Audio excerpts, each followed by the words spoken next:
রাতের আকাশে ঝুলেছিল এক মুঠো নীল আশা, চোখের পাতায় আঁকা ছিল ভবিষ্যতের ভাষা। তারপর হঠাৎ এক ঝড় এলো, নাম তার অবহেলা।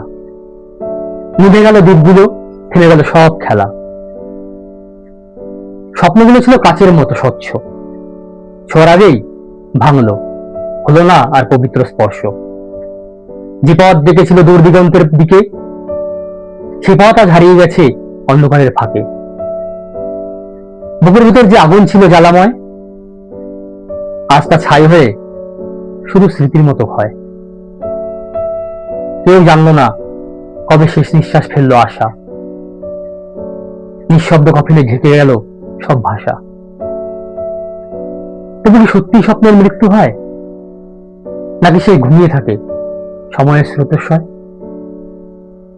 মৃত্যুর ভেতর লুকিয়ে থাকে জন্মের বীজ, ভাঙা আয়নাতেও কখনো দেখা যায় নতুন রঙের রিচ।